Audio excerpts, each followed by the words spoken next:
আপনাদের সামনে আজকে একটি যুদ্ধের প্রস্তুতির ডাক নিয়ে আমরা এসেছি।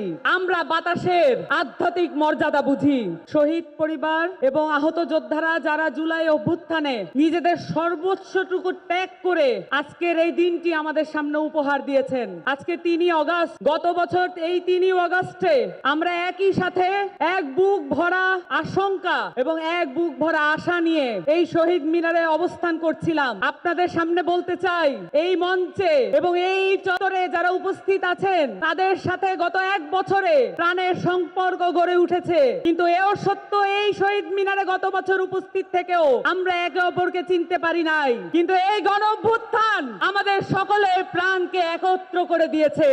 আপনাদের সাথে আমাদের এই আত্মিক সম্পর্ক কখনো মোছার নয়। শহীদের আকাঙ্ক্ষা দিয়ে, শহীদ পরিবারের চাওয়া দিয়ে একটি রাজনৈতিক দল হিসেবে এনসিপি গড়ে উঠছে।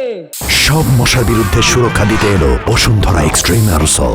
মশার বিরুদ্ধে এক্সট্রিম সুরক্ষা। আহতদের পরামর্শের ভিত্তিতে এনসিপি গড়ে উঠছে এবং সেই সাথে প্রতিটি জেলায় যত ভাই বোনেরা রাস্তায় নেমে এসেছিলেন, যত শহীদ পরিবাররা আমাদের সাথে দেখা করার জন্য আকাঙ্ক্ষা নিয়ে বসেছিলেন, সকলের সাথে আমরা দেখা করে এসেছি। এবং আমরা এও বলতে চাই, আমরা বাতাসের আধ্যাত্মিক মর্যাদা বুঝি। প্রতিটি জেলার বাতাস আমাদের গায়ে লেগেছে।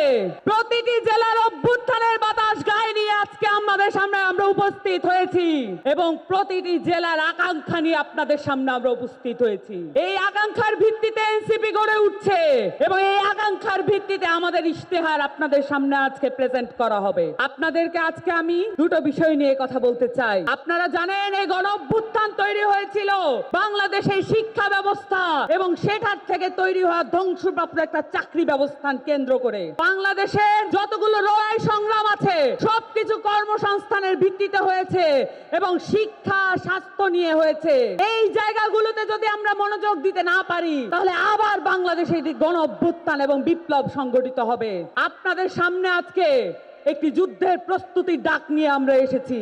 শিক্ষা এবং স্বাস্থ্য, সেই সাথে আমাদের সংস্কৃতিকে অবহেলা করার কোনো সুযোগ নাই। আপনারা জানেন, বাংলাদেশ আওয়ামী লীগ এই ফ্যাসিস্ট দলটি বাংলাদেশের শিক্ষা এবং বাংলাদেশের সংস্কৃতিকে ধ্বংসপ্রাপ্ত করার জন্য বাংলাদেশের প্রত্যেকটা রাষ্ট্রীয় প্রতিষ্ঠানকে ব্যবহৃত করেছে। এই রাষ্ট্রীয় প্রতিষ্ঠানগুলোতে আমাদের মুক্ত করতে হবে। আমরা এটা জানি, শিক্ষার সাথে হেকমতের সম্পর্ক আমরা আমাদের বাংলাদেশের নতুন উদ্ভাবনী ক্ষমতা হেকমতের সাথে সম্পর্কিত করতে চাই।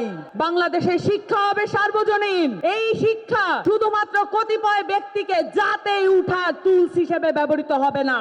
এই শিক্ষা হবে প্রত্যেকটা মানুষের।